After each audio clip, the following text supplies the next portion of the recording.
नमस्कार. Swaranjali news channel A to Z फ्लॅशमध्ये आपणा सर्वांचं मनपूर्वक हार्दिक स्वागत. रसिक प्रेक्षक, आज आमच्या स्वरांजली चॅनलमध्ये भारतीय जनता पार्टीतील गेल्या अनेक वर्षापासून मग ते संपर्क कार्यालय असेल किंवा सन्माननीय नगरसेवकांचं संपर्क कार्यालय असेल, अशा विविध ठिकाणची कामं करणारे, अतिशय प्रामाणिकपणे पक्षाचं हित जपणारे एक सोलापूर शहर कार्यकारिणी सदस्य अर्थात भारतीय जनता पार्टीचे माजी कार्यालय मंत्री आणि विस्तारक शहर मध्य विधानसभेचे आमचे सन्माननीय मित्र प्रकाश नरसप्पा महंता आलेले आहेत. मी प्रकाशजींचं मनपूर्वक हार्दिक स्वागत करतो. धन्यवाद. स्वरांजली न्यूज चॅनलला मला आपल्याला छोट्याशा मुलाखतीत आपण संधी दिलात त्याबद्दल स्वरांजली न्यूज चॅनलचा मनापासून आभार. साहेब, मी पुन्हा एकदा आपलं हार्दिक स्वागत करून साधारणपणे माझा नेहमीचा पहिला प्रश्न विचारतो. धन्यवाद. साहेब, आपलं शिक्षण काय झालं? माझं शिक्षण BA झालं बरं. दयानंद कॉलेज दयानंद महाविद्यालयामध्ये. BA मराठी ही पदविका घेऊन मी बाहेर पडलो. साधारणपणे कुठल्या साली? साधारण बघा 1995ला आणि 97ला माझं ग्रॅज्युएशन पूर्ण झालं. बरं.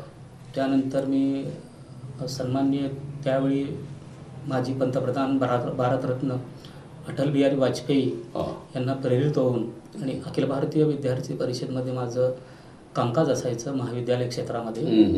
माननीय अटल बिहारी वाजपेयी यांना प्रेरित होऊन मी संघटनेत पक्षामध्ये 1995ला भारतीय जनता पार्टीचं प्राथमिक सदस्यत्व झालं. त्यानंतर माझा योगायोग असा झाला की भारतीय जनता पार्टी मध्यवर्ती कार्यालय आत्ता त्यावेळी रेल्वे लाईन महापौर निवास याच्यासमोर राधा निवास म्हणून असायचं. त्यावेळी भारतीय जनता पार्टीचं भव्य दिव्य असं कार्यालय असायचं.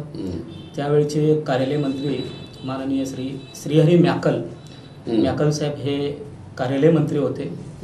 मग त्या प्राथमिक सदस्य झाल्यानंतर पक्ष कार्यालयात माझं हे जाव होता. त्यात 97मध्ये त्यांनी मला छोटंसं सहाय्यक कार्यालय प्रमुखाची जबाबदारी दिली आहे. माझं कार्य, माझं कर्तृत्व, प्रामाणिकपणा बघून की सर्व कामं करत आहे म्हणून सहाय्यक कार्यालय प्रमुख म्हणून माझी त्यावेळी माननीय म्याकल साहेबांनी नियुक्ती केली होती. मग त्यानंतर भारतीय जनता पार्टीमध्ये पूर्णवेळ संघटनेचा सक्रिय सदस्य म्हणून कार्यरत होतो.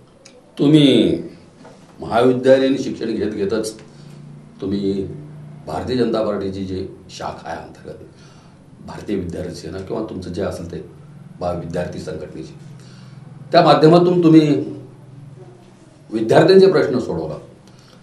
म्हणजे नेमकं काय केलं विद्यार्थ्यांसाठी किंवा कॉलेजसाठी किंवा युनिव्हर्सिटीसाठी? महाविद्यालयासाठी ज्यावेळी महाविद्यालयामध्ये मी शिक्षण घेत होतो त्यावेळी अखिल भारतीय विद्यार्थी परिषदेचं मधून अनेक समस्या विद्यार्थ्यांचे होते. त्यावेळी अतिशय म्हणजे सुशिक्षित बेरोजगार होते, नोकरीची संधी म्हणा की आपल्या सोलापूरला एक भव्य दिव्य युनिव्हर्सिटी होण्यासाठी आम्ही आंदोलन करत होतो, संघर्ष करत होतो. सोलापूरमध्ये विद्यापीठ व्हावं पाहिजे यासाठी आपण संघर्ष करत होतो अखिल भारतीय विद्यार्थी परिषदेच्या माध्यमातून. त्यानंतर बऱ्याच वेळा संघर्ष करता करता तो नंतर आपलं भाग्य चांगलं आहे की सोलापूरला एक चांगलं विद्यापीठ मिळालं. त्यानंतर मग पक्षामध्ये माननीय अटल बिहारी वाजपेयी यांच्या मार्गदर्शनाखाली त्यांना प्रेरित होऊन भारतीय जनता पार्टीमध्ये कार्यालयामध्ये सक्रिय सहभाग झालो. कुठलं पद दिलं तुम्ही सक्रिय सहभाग झाल्याबरोबर? प्राथमिक सदस्य झाल्यानंतर, सक्रिय सदस्य झाल्यानंतर डायरेक्ट पक्षानं मला अशी फार मोठी जबाबदारी दिली की कार्यालय प्रमुख जे अतिशय अत्यंत महत्वाची जबाबदारी, जिम्मेदारी म्हणून जे पक्षासाठी जे कार्यालय प्रमुख असतात ते असंख्य कार्यकर्ते, अनेक पदाधिकारी, अनेक नगरसेवक त्या कार्यालयामध्ये येत असतात, जात असतात. अशा एक कार्यालय प्रमुख म्हणून माझी त्यावेळी नियुक्ती झाली. सहाय्यक नंतर मग म्याकल साहेबांनी, मग त्यानंतर त्यांची तब्येत बरी नसल्यामुळे मग माझी नियुक्ती ही 2000 सालामध्ये, बरोबर 2000 सालामध्ये कार्यालय मंत्री म्हणून भारतीय जनता पार्टी सोलापूर शहर नियुक्ती झाली होती. त्यानंतर कार्यालयाची जबाबदारी म्हणून मला अत्यंत विशेषतः तुम्ही कुठल्या गोष्टीकडे लक्ष देत होता कार्यालय प्रमुख असताना भारतीय जनता पार्टी कार्यालयाचं? भारतीय जनता पार्टीमध्ये कार्यालय प्रमुख ज्यावेळी जबाबदारी माझ्याकडे विशेषतः काय होतं? विशेषतः म्हणजे संघटना चालवणे ही फार अवघड असते. असंख्य कार्यकर्ते आणि पक्षाचे पदाधिकारी, नगरसेवक यांना समन्वय साधणे, यांचे जे काही समस्या करणे आणि पक्ष संघटना कशा पद्धतीनं वाढते, वार्डनिहाय, प्रभागनिहाय, मंडलनिहाय पक्षाची संघटना आणि भारतीय जनता पार्टी तळागाळापर्यंत पोहोचवण्याची जबाबदारी, जिम्मेदारी म्हणून एक कार्यालय प्रमुखाची फार महत्त्वाची जबाबदारी होती. कार्यालय प्रमुख म्हणून काम करत असताना जे विविध घटक असतील भारतीय जनता पार्टीचे, जे सेल आहेत, विभाग आहेत, कामगार विभाग, जसं तुम्ही आता अखिल भारतीय विद्यार्थी परिषद म्हणजे विद्यार्थ्यांचा विभाग, कामगारांचा विभाग, नगरसेवकांचा विभाग, पदाधिकाऱ्यांचा विभाग, कामगार वस्तीचा विभाग, ह्या प्रत्येक विभाग वाईज त्या सदस्यांची, पदाधिकाऱ्यांची निवड झालेली कागदपत्र, तक्ते वगैरे टाईप करणं किंवा ते माहिती संकलन करणं, आलेला पत्रव्यवहार सांभाळणं किंवा आलेल्या समस्या ज्या असतात ते शहर प्रमुखास पुढे ठेवणं किंवा संबंधित नगरसेवक समोर ठेवणं किंवा तत्कालीन जे कोणी आमदार, खासदार असतील त्यांच्यासमोर ठेवून त्या समस्येचं निवारण करणं, म्हणजे हे कसं करत होता तुम्ही? निश्चितच आपण केलेले प्रश्न जे आहे ना अत्यंत महत्त्वाचे आहे. कार्यालय प्रमुखाची जबाबदारी फार महत्त्वाची होती. त्यावेळी तत्कालीन सन्माननीय शहर अध्यक्ष यांच्या आदेशानुसार, नेतृत्वानुसार भारतीय जनता पार्टीमध्ये विविध आघाड्या असायचे, मंडळ असायचे. विविध आघाड्यांचे पदाधिकाऱ्यांची नियुक्ती माननीय शहराध्यक्षांच्या माध्यमातून व्हायचं. मंडल अध्यक्षांची नियुक्ती व्हायची, वार्ड अध्यक्षांची, प्रभागाध्यक्षांची नियुक्ती व्हायची आणि भारतीय जनता पार्टी शहराचा पदाधिकारी आणि कार्यकारिणी अशा पद्धतीनं अनेक कार्यकर्त्यांना पद देऊन पक्ष संघटनेत समावेश करून आणि पक्षाचा विस्तार कसा होईल हा तत्कालीन शहराध्यक्षांच्या नेतृत्वाखाली आम्ही संघटना वाढीसाठी खूप मेहनत घेतली आहे. मग आता हे जे वेगवेगळे लोक आहेत, विभाग आहेत, जे मंडळ, ह्यांच्या महिन्या 2 महिन्याला आघाडी आहेत, ह्यांच्या महिन्या 2 महिने 3 महिन्याला काय ठराविक पक्षाच्या धोरण त्याच्या बैठका व्हायच्या, बैठकाचं नियोजन करायचं, त्यांना बोलवायचं. प्रत्येक भारतीय जनता पार्टीमध्ये प्रत्येक विविध आघाडी असो, मंडळ असो, पदाधिकारी असो, कार्यकारिणी साप्ताहिक बैठक असायची. नित्य नियमानुसार दर नियोजन तुम्हीच करणार. सगळं नियोजन हे कार्यालय प्रमुखांची नियोजन असायचे. त्या मंडळाचं किंवा त्या विभागाच्या प्रमुखापासून ते सदस्यापर्यंत निरोप देणे की या वाजता या ठिकाणी इथं बैठका या. दर आठवड्याला संघटनेचा आता एक शनिवार असणार शहर पदाधिकाऱ्यांची बैठक असणार, दुसरा शनिवार असणार सन्माननीय नगरसेवक लोकप्रतिनिधींची बैठक असणार, मीटिंग असणार. त्यानंतर विविध आघाड्यांची मीटिंग असणार, त्यानंतर मंडल पदाधिकाऱ्यांची नियुक्ती असणार, त्यानंतर प्रभागात वार्डामध्ये वार्ड अध्यक्षांची नियुक्ती असणार, त्यानंतर शहरातले कार्यकारिणी सदस्यांची नियुक्ती असणार, त्यांची मीटिंग असणार.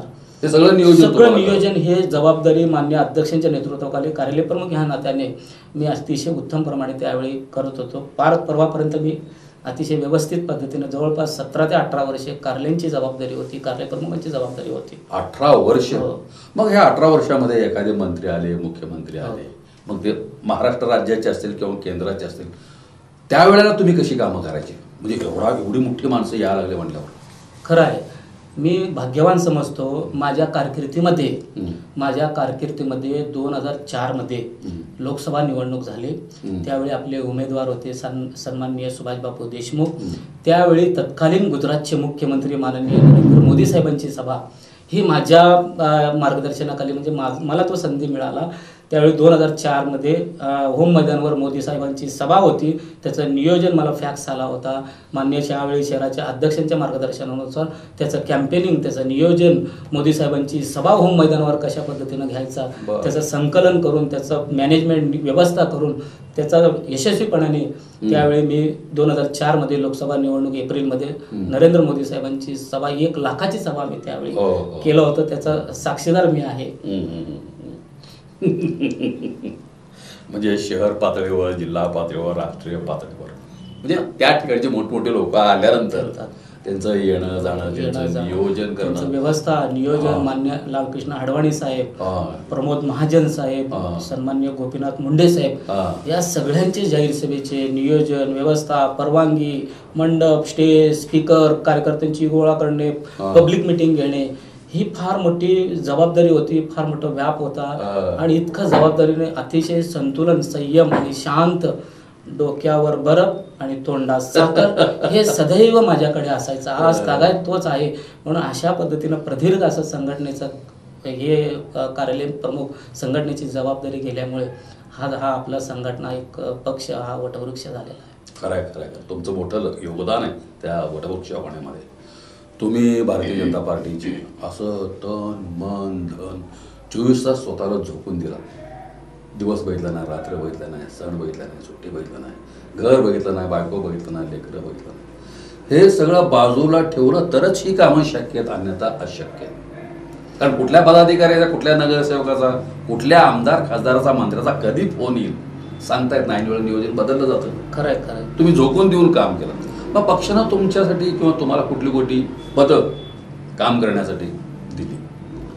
पक्षानं एक विश्वासार्थ माझ्यावर जबाबदारी जिम्मेदारी दिलेली आहे की प्रकाश मंता हा कार्यालय प्रमुख म्हणून सक्षम, प्रामाणिक, एकनिष्ठ आणि मेहनत करणारा कार्यकर्ता असल्यामुळे दिवसेंदिवस माझी कार्यालय प्रमुख, कार्यालय मंत्र्याची पदोन्नती म्हणजे वाढतच मला कार्यालय प्रमुख, कार्यालय मंत्री म्हणून कायम ठेवण्यात आले. दुसरा पर्याय कोणी नाहीये. म्हणजे हा कार्यकर्ता असा आहे की सर्वांना सामावून घेणारा आहे. सर्व समाजाचे, सर्व जातीचे, सर्व धर्माचे असंख्य कार्यकर्ते कार्यालयाच्या संपर्कात यायचं आणि पहिल्यांदा कार्यालय प्रमुखांची भेट घ्यायची. आणि कार्यालय प्रमुख हा असा होतो. मी माझ्या आईवडिलांची पुण्य म्हणा की मला देवाची देणगी म्हणा की संयम नेतृत्वाची एक भांडवलच मला दिले. माझ्या शरीरात इतकं संयम, शांत हा स्वभाव मला माझ्या आईवडिलांकडनं मिळाल्यामुळे अनेक वर्ष मी संघटनेत काम केलो. आणि प्रत्येक कार्यकर्त्यांना कोणालाही रागाने नाही, काही नाही, अतिशय गोडी गुलामांना ऐकून त्याचं काम करणं ही माझी प्राथमिकता होती. अशा पद्धतीनं अनेक नगरसेवक, अनेक पदाधिकारी, अनेक कार्यकारिणीचे सदस्य, असंख्य कार्यकर्त्यांना माझ्या संपर्कात आलं सुद्धा त्यांना कितपत कार्यकर्त्यांना आपण न्याय देतो आणि कार्यकर्त्यांना घडवायचं असं भाग्य एक भारतीय जनता पार्टीचा मी एक सामान्य कार्यकर्ता म्हणून असंख्य कार्यकर्त्यांना मी प्रामाणिकपणे घडवलो आणि प्रामाणिकपणे कार्यरत केलो.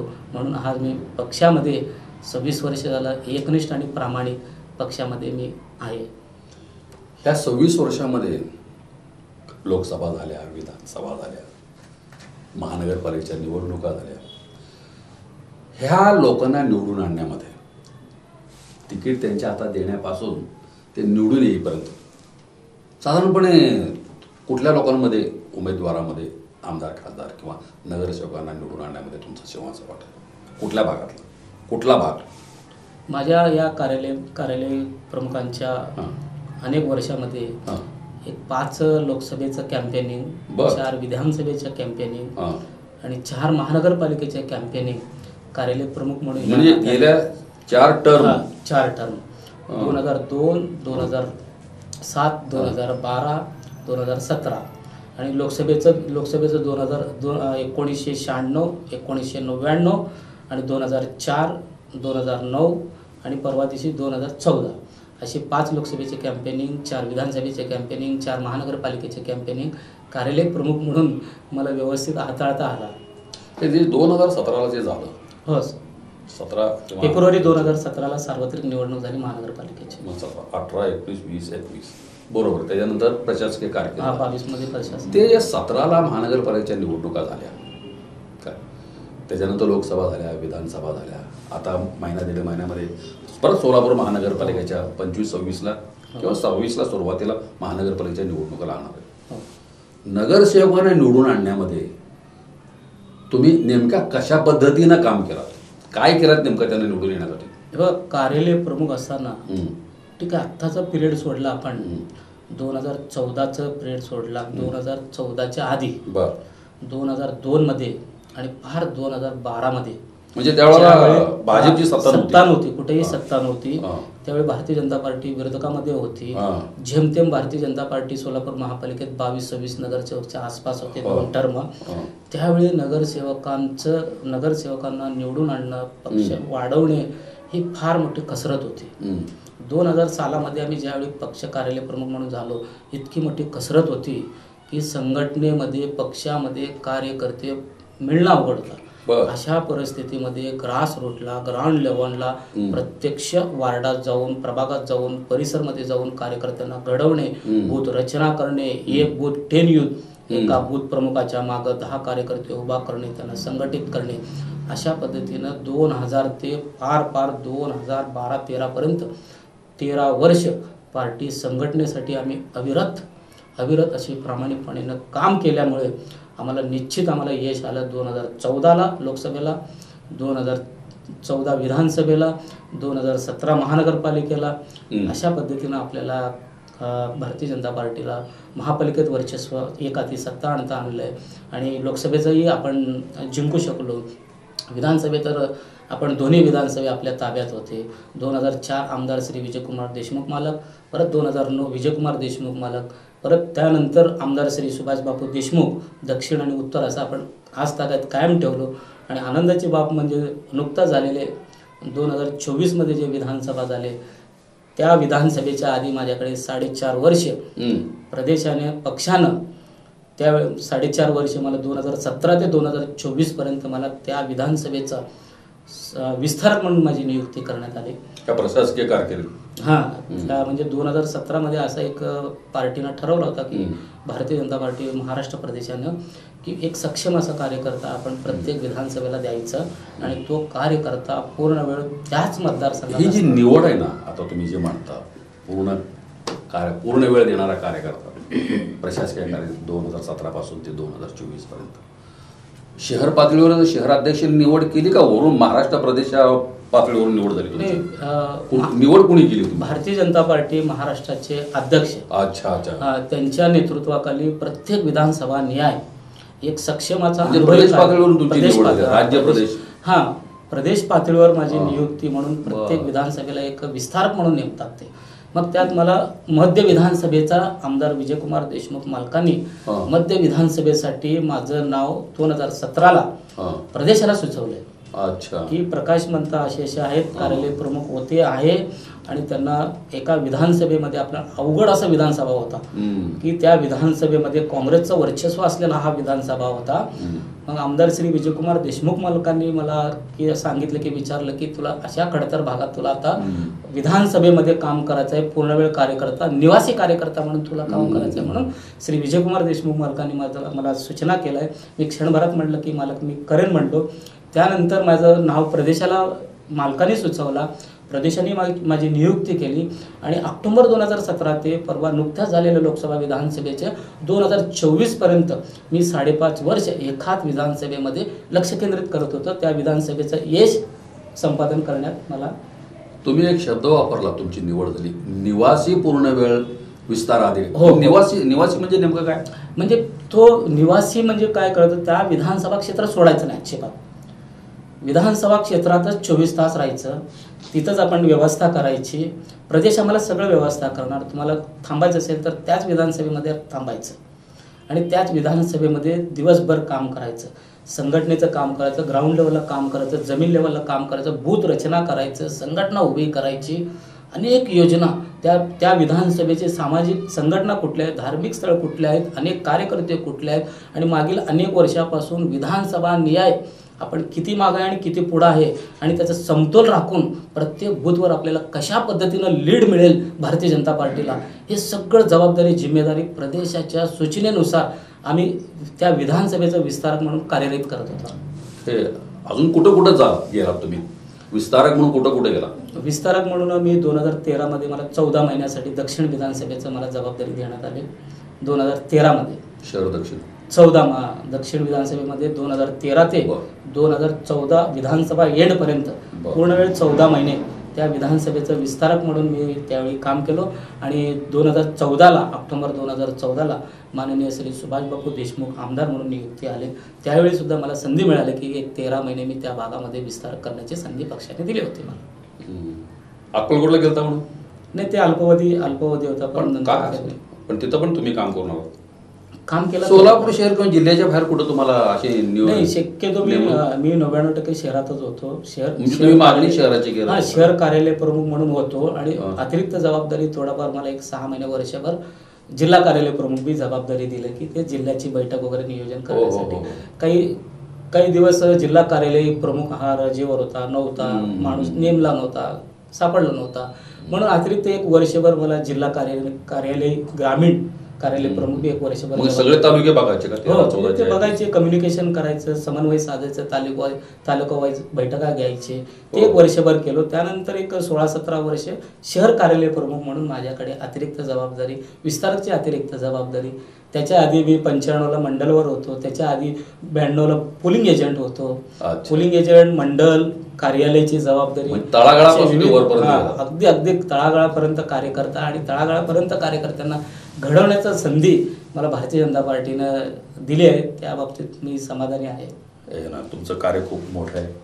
सगळे बौद्धिक काम आहे. तुम्ही आतापर्यंत जी कामं केलात 26 वर्ष, सर्वसामान्य कार्यकर्त्याला मिटिंगला बोलवण्यापासून ते मोठमोठ्या नेत्यांचं त्यांचं जाणं येणं, त्यांच्या सभेचं नियोजन करणं, पत्रिका छापणं वगैरे खूप मोठं बौद्धिक काम आहे. खूप मग आता तुम्ही इच्छुक आहात सोलापूर महानगरपालिकेच्या येणाऱ्या महानगरपालिकेच्या निवडणुकीसाठी? हो, निश्चितच आहे. कुठून आहे? माझं प्रभाग येतो प्रभाग क्रमांक 11, जुना विडी घरकुल बाग. बर. जे संभाजी शिंदे शाळा हा, हा, आहे त्या पाठीमागा जो नगरपट्टा आहे ना, नगरपट्टा, बर, असे अनेक नगर आहेत. तो विधानसभा शहर उत्तरमध्ये मोडतात. नगरपट्ट्यामध्ये फेब्रुवारी 2017 मध्ये सार्वत्रिक निवडणुकीमध्ये माझे भारतीय जनता पार्टीचे माझे गुरुवर्य आमदार श्री विजयकुमार देशमुख मालकांनी माझ्या धर्मपत्नींना 2017 फेब्रुवारीला ओबीसी महिलामधनं मला उमेदवारी देण्याची संधी माननीय आमदार श्री विजयकुमार देशमुख मालकांनी दिलं आहे. त्या संधीचं सोनं करण्याचा मालकाने सुद्धा खूप प्रयत्न केला. पण दुर्दैव असं झालं की निसरता पराभव झाला मिसेसचा.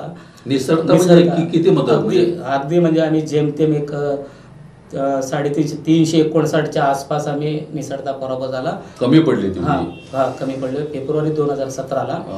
आणि समोर जे पॅनल होता त्यांनी निवडून आले.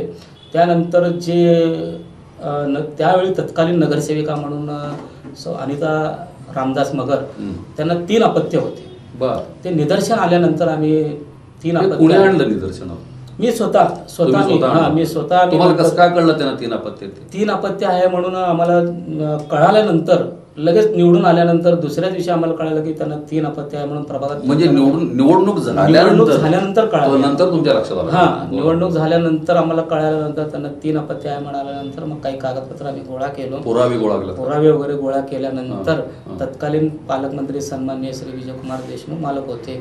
मग त्यांना निदर्शन आणून दिलं मला कशाचे त्यांना 3 अपत्य होते आणि आहे. मग त्याकरिता आपल्याला काय करता येईल म्हटल्यानंतर मालकाने म्हणलं की ठीक आहे. म्हटलं मालक पालकमंत्री होतं आणि पहिल्यांदा संधी मिळालं की एक मंत्री महोदयाच्या गाडीत मी बसलो. मग मालक मला बसवल्यानंतर चल म्हणले. मग ते मालकांच्या अगदी जवळचे मित्र होते ॲडव्होकेट निलेश थोगडे सर.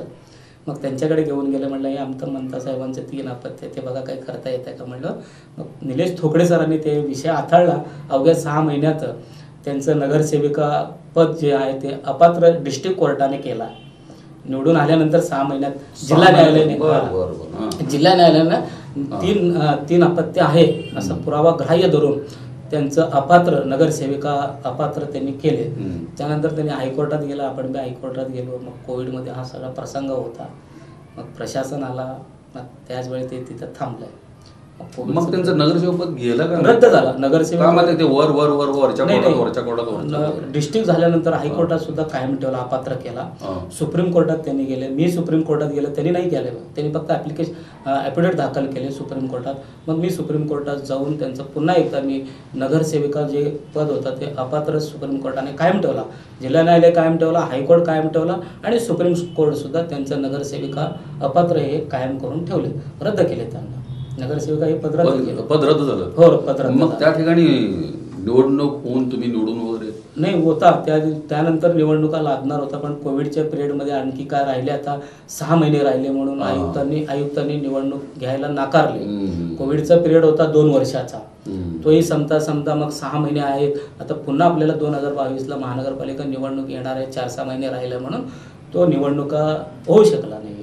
आता तुम्ही जिथून इच्छुक आहात, जुना विडी घरकुल वगैरे जे मगरपट्टा वगैरे जे म्हणतात, तिथली परिस्थिती काय? तिथलं पाणी, लाईट, ड्रेनेज, रस्ते? आता काय झालं, ज्यावेळी आम्ही 2017ला पडलो, भारतीय जनता पार्टीचे उमेदवार या नात्याने, कार्यकर्ते या नात्याने आमचा पराभव झाल्यानंतर दुसऱ्याच दिवशी आम्ही त्या भागामध्ये प्रभाग क्रमांक 11 जुना विडी घरकुल भागामध्ये, नगर भागामध्ये मोठ्या प्रमाणात खचलो नाही, कमी पडलो नाही की पराभव झाला तरी आपलं कार्य, आपलं काम हे सदैव असणं गरजेचं आहे. म्हणून 2017 नंतर मग पुन्हा एकदा मी झोकून कामाला लागलो. त्या भागामध्ये, प्रभागामध्ये, वार्डामध्ये काम करत असताना अनेक सामाजिक उपक्रम जे केंद्रातली योजना, राज्यातली योजना लोकांच्या दारापर्यंत देणं बरं. हे माझं प्राथमिक कर्तव्य समजून त्यातल्या त्यात तुम्ही कुठल्या गोष्टी त्यातल्या त्यात लाडकी बहीण योजना म्हणा, त्यातल्या त्यात किंवा हा, शासकीय जो आहे ज्या ना, योजना आहेत त्यातल्या त्यात पहिल्यांदा महत्वाचा मुद्दा म्हणजे मी लक्ष, काय हा. केलं माहिती आहे का, सर्वात महत्वाचा मुद्दा हा. मतदान नोंदणी.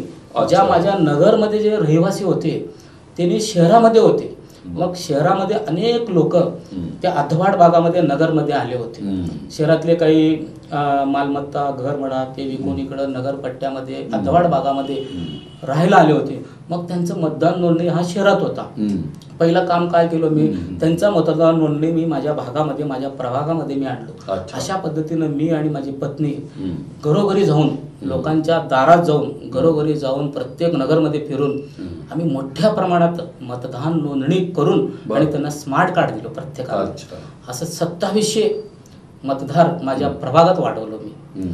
घरात जाऊन दारात जाऊन मोफत एकही रुपये न घेता त्यांचा डॉक्युमेंट घ्यायचे आणि त्यांचे मतदान नोंदणी करायचे ऑनलाईनवर आणि तहसील कार्यालयात जाऊन त्यांना स्मार्ट कार्ड प्रत्येकाच्या दारात दिलो. 2700 मतदान नोंदणी माझ्या प्रभागामध्ये मी वाढवलो. त्याची यादी लिस्ट माझ्याकडे आहे. त्यानंतर मग अचानकच जगभरातून महामारी झाली, कोविड आलं. कोविडच्या वेळेला विशेष काम कोविडमध्ये असताना ज्यावेळी कोविड आला मार्च 2020ला, इतकी भयावह परिस्थिती होती त्या भागामध्ये. जसं जसं कोविड पसरत होता तसं तसं लोक नागरिक अन्नापासून वंचित होत होते आणि आजारी आणि लॉकडाऊनची परिस्थिती. मग अशा वेळी आमदार श्री विजयकुमार देशमुख मालकांनी आमच्या कार्यकर्त्यांना सूचना केल्या की आम्हाला भरपूर मोठ्या प्रमाणात की जे अन्नधान्याचे किट पाठवले ते आम्ही ह्या कोविड परिस्थितीमध्ये जे कोणी नागरिक अन्नापासून अन्नधान्यापासून जेवणापासून भोजनापासून वंचित होते अशांना मोठ्या प्रमाणात किट माननीय आमदार श्री विजयकुमार देशमुख मालक यांच्या नेतृत्वाखाली 1800 कुटुंबांना आम्ही प्रत्येकांना जाऊन किमान 2 आठवडे 3 आठवडे पुरेल अशी व्यवस्था आम्ही किटची व्यवस्था केली. त्यानंतर लगेच प्रत्येकाने आजारी पडायला लागलेत. कोविडमध्ये बसून बसून आजारी त्रास होत होता. अशा कोविडच्या भयानक महामारीमध्ये आरोग्य शिबिर भरवत होतो प्रत्येक घरामध्ये. इतके धोकादायक होतं. सॅनिटरीज घ्यायचं, मास्क घ्यायचं, एक 5-5.5 हजार मास्क महानगरपालिकेच्या माध्यमातून आम्ही लोकांना मास्क वाटप केलं. प्रत्येक घरात 2 मास्क म्हणलं तरी 5.5 हजार मास्क लोकांच्या दारात दिलो. आम्हाला कुठल्याही प्रकारचा की एक कर्तृत्व, एक नेतृत्व आणि कर्तव्य म्हणून आपलं आद्य कर्तव्य म्हणून लोकांच्या दारात जाऊन त्यांना जे काही पाहिजे त्यांना दिले आणि मास्क दिले, सॅनिटरी दिले आणि आरोग्य शिबिर प्रत्येक नगरामध्ये आम्ही आरोग्य शिबिर राबवलो महानगरपालिका. त्यांना औषधोपचार द्यायचं, मोफत औषधोपचार आरोग्य शिबिराच्या माध्यमातून हे सगळं करत असताना 2020 संपला आणि जुलै 2021च्या वेळेला आणि देशाचे लाडके प्रधानमंत्री माननीय नरेंद्र मोदी साहेबांनी या महामारीला की याला काहीतरी प्रतिबंधात्मक लसीकरण द्यायचं. तो जागतिक पातळीवर कोविडचं लसीकरण हे माननीय प्रधानमंत्रींनी आपल्याला दिलेलं आहे. त्यानंतर जुलै 2021मध्ये महानगरपालिकेने जुन्या विडी घरकुलमध्ये आरोग्य केंद्र एक आहे. एवढ्या मोठ्या वस्तीमध्ये जुना विडी घरकुल हा मोठा वस्ती आहे. जवळपास 45 ते 50 हजार लोक वस्ती असलेला हा जुना विडी घरकुल भाग आहे. आणि तुम्ही जो आता म्हणता प्रभाग क्रमांक, ज्या प्रभागातून तुम्ही निवडणुकीला उभा राहणार आहे त्या प्रभागातील मतदारांची संख्या किती असावी?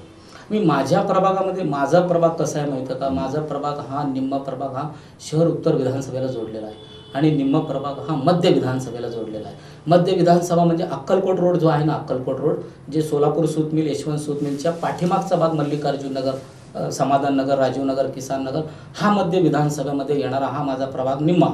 आणि शहर उत्तरमध्ये जो नगरपट्टा आता मी म्हटलो ना, नगरपट्टा जो संभाजी शिंदे शाळा आहे ना, जे नगरपट्टामध्ये येणारे शहर उत्तर विधानसभा आणि मध्य विधानसभा असं दोन्ही कंबाईनमध्ये माझं प्रभाग 50% असायचं. 35,000 लोक असतील मतदार एकूण 27 ते 27,500 28,000 पर्यंत मतदार होते. हो. कुठल्या जाती धर्माचे सगळ्यात जास्त आहेत काय करतो? सर्व जाती सगळ्या प्रकारचे समाजाचे सर्व जातीचे होते. कामगार वस्ती आहे का? कामगार, महिला विडी कामगार, यंत्रमाग कामगार, गारमेंट, काही गारमेंटचे होते. कामगारांसाठी विशेष कामगारांकरता आपण सर्वात मोठं विशेष म्हणजे ई श्रम कार्ड त्यांना दिलं आपण आणि प्रत्येकांना आपण प्रधानमंत्री जन आरोग्य आयुष्यमान भारत कार्ड दिले त्यांना, आणि प्रत्येकानं छोटे छोटे जे व्यवसाय करणारे असतात ते प्रधानमंत्री स्वनिधी 10,000 रुपये अल्प व्याजाने असे काही छोटे छोटे भाजीपाला विक्रेते, किराणा दुकान, कुठल्याही टेलर दुकान, असे 913 जणांना माझ्या प्रभागामध्ये, माझ्या नगरामध्ये प्रधानमंत्री स्वनिधी की ते अल्प दराने व्याज असलेला 10,000 रुपये प्रत्येकांना दिलो. मग त्यानंतर त्यांनी रिन्युअल करत करत आज प्रत्येकाने छोटे लघु उद्योग करणारे आज प्रधानमंत्री स्वनिधीच्या माध्यमातून 50,000 रुपये घेत आहेत. 10,000 पासून ते 20,000, 20,000 पासून ते 50,000, अशा पद्धतीनं आपण 913 जणांना प्रधानमंत्री स्वनिधी हे आपण त्यांना दारात जाऊन आपण दिलेलं आहे. त्यानंतर लाडकी बहिणा इतक्या मोठ्या प्रमाणात की माझ्या प्रभागामध्ये, माझ्या नगरामध्ये तब्बल 3,500 महिलांना लाडकी बहिणा योजना आपण दिली. लाभ मिळाला त्यांना. प्रत्येक नगरामध्ये मी माझ्या फॅमिली सहित, कार्यकर्त्यासहित लॅपटॉप ठेवायचं, त्या तिथं लाडकी बहिणीचा लाभ खाली तळागाळपर्यंत महिला भगिनींना आपण लाडकी बहिणीचा तब्बल 3,500 लाभ आपण त्या भागामध्ये, त्या प्रभागामध्ये, त्या नगरामध्ये मी दिलेला आहे. साहेब, तुम्ही आता एवढी कामं केलात, बौद्धिक केलात, प्रत्येकाच्या घरेदारी जाऊन केलात, गोरगरिबांची कामं केलात, मग साहेब तुम्ही तिथून इच्छुक आहात? हो, मी निश्चित. पक्ष तिकीट दिलं असं वाटतंय तुम्हाला? बघा, भारतीय जनता पार्टीचा आदर करणं आणि भारतीय जनता पार्टीनं जे सूचना देईल, जे मला जबाबदारी देईल, ते मी एकनिष्ठ आणि प्रामाणिकपणे मी तयार आहे. की भारतीय जनता पार्टीला मी विनंती आहे की माझं त्या भागामध्ये जमीन लेवलला, ग्रास रूटला मागील 10 वर्ष झालं मी काम करतो. निश्चितच भारतीय जनता पार्टी माझ्या उमेदवारीची संधी मिळेल, देणार न देणार हा पक्षाचा विषय आहे. पक्ष देऊ द्या न देऊ द्या, पण मी भारतीय जनता पार्टीच्या सोबत आहे. माननीय श्री आमदार विजयकुमार देशमुख मालकासोबत आहे आणि पक्षासोबत आहे. पक्ष मला जे आदेश देईल, जे सूचना देईल, मी माझं ते कर्तव्याने मी बजावणार आहे. तुमच्या प्रभागामध्ये एकूण अ, ब, क, ड 4 लोकप्रतिनिधी निवडून देणार आहेत.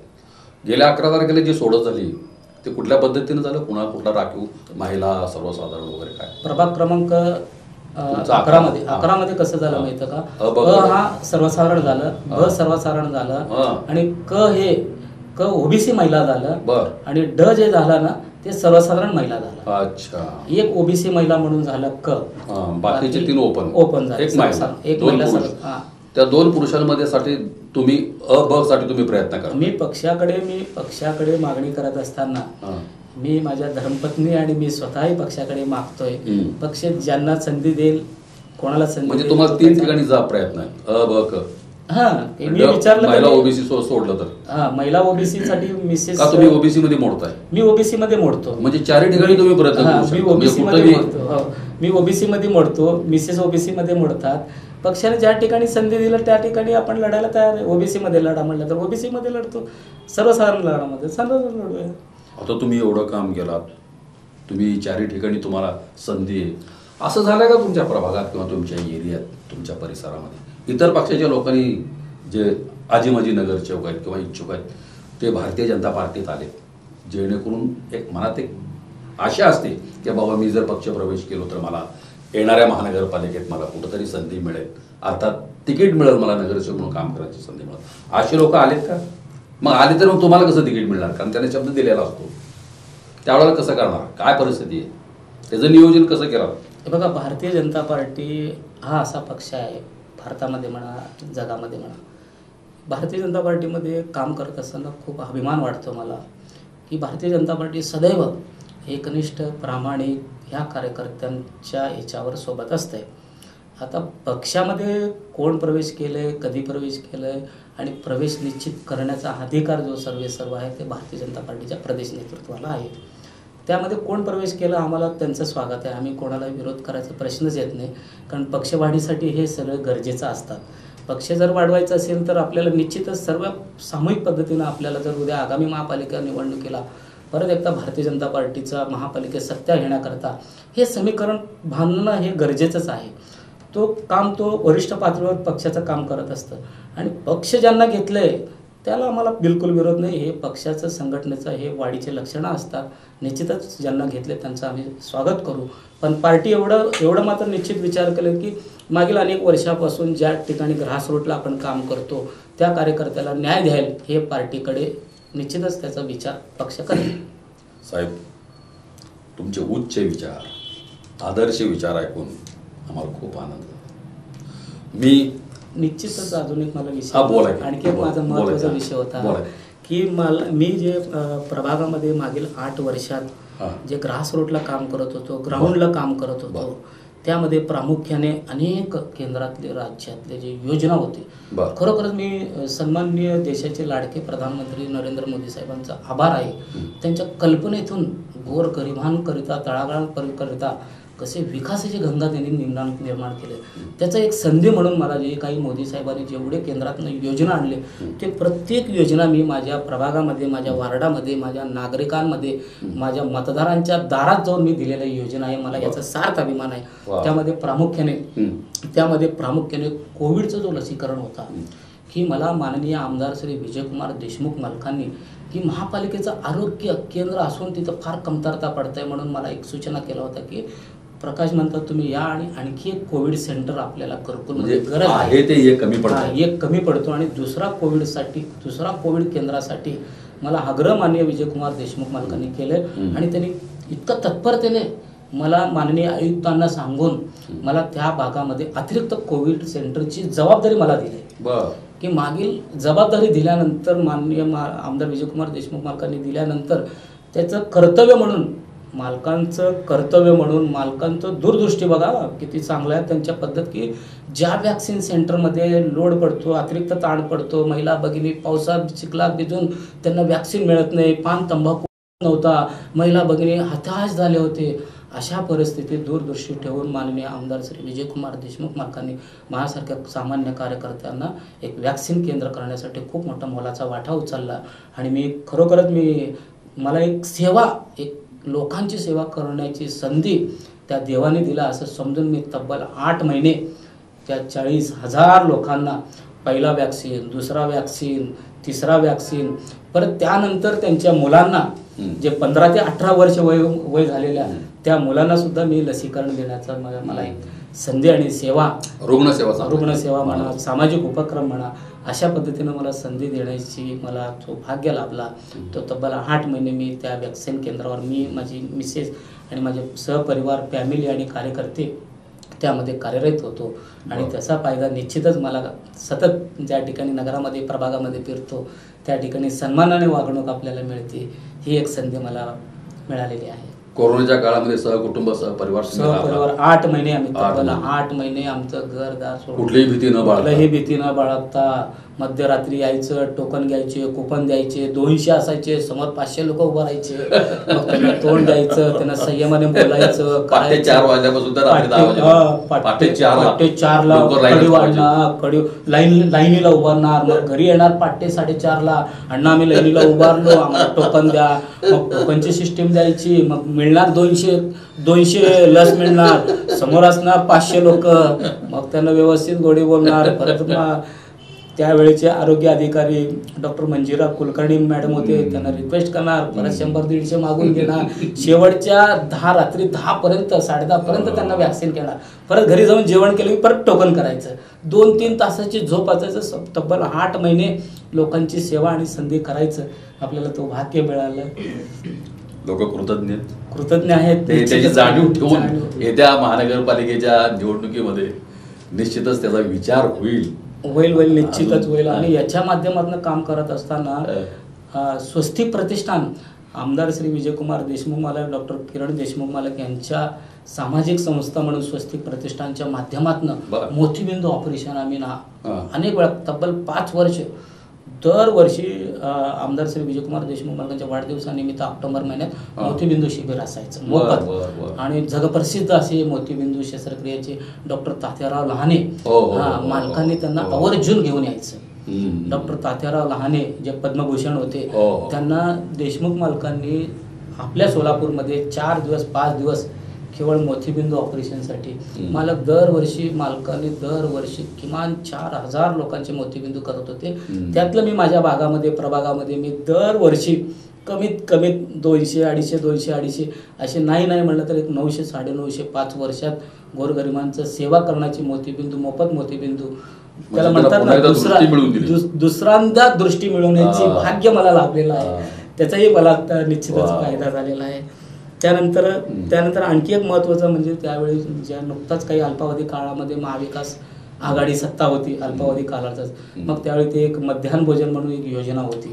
ती मध्यान्ह भोजन माझ्या भागामध्ये श्रमिक वर्ग आहे, कामगार वर्ग आहे, या मध्यान्ह भोजनसाठी त्यावेळी महाविकास आघाडीची योजना होती. त्या योजनेत आमदार विजयकुमार देशमुख मला ती योजना सांगितली आणि तो मध्यान्ह भोजन माझ्या भागामध्ये अनेक नगरामध्ये मध्यान्ह भोजन जवळपास 1-2 वर्ष की मोफत असं मध्यान्ह भोजन जे कामगारांना जे द्यायचं होतं तेही देण्याचा मी प्रयत्न केला.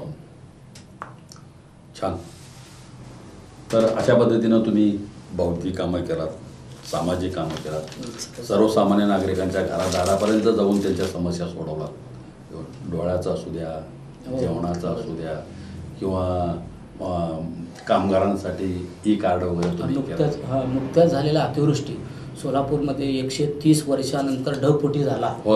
130 वर्षानंतर ढगफुटी झाला. काही लोकांच्या घरामध्ये पाणी घुसलं. सर्वात जास्त माझ्या प्रभागात झाला, सर्वात जास्त नगरपट्ट्यामध्ये झाला. तो सकल भागात होता, सगळे नगर खाली होते आणि अतिवृष्टीमुळे इतका भयानक सोलापूरमध्ये सर्वात जास्त प्रभाग 11 नगर भागामध्ये बाधित झाला होता.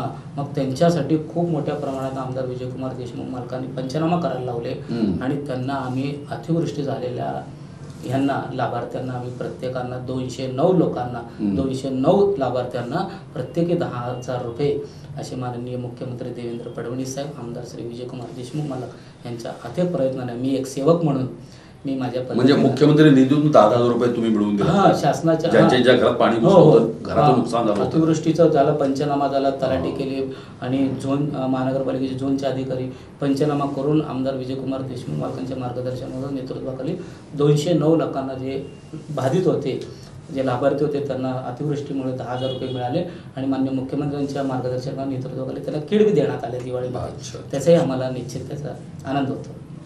छान. मानता साहेब, तुमची अभ्यासपूर्ण मुलाखत, सविस्तर संपूर्ण माहिती आत्तापर्यंत गेल्या 26 वर्षामध्ये तुम्ही भारतीय जनता पार्टीच्या वतीनं जी कामं केलं, छोटे मोठी सर्वसामान्य गोरगरिबांच्या कल्याणासाठी, त्याचा निश्चितच येणाऱ्या महानगरपालिकेच्या निवडणुकीमध्ये फायदा होईल. आणि आमच्या स्वरांजली चॅनलच्या वतीनं मी तुम्हाला हार्दिक शुभेच्छा देतो की तुम्ही लवकरच नगरसेवक म्हणून आम्हाला दिसाल. पुन्हा एकदा आपल्याला या आमच्या स्वरांजली न्यूज चॅनलमध्ये मुलाखतीसाठी आलात त्याबद्दल मनपूर्वक आभार. धन्यवाद. धन्यवाद साहेब, धन्यवाद.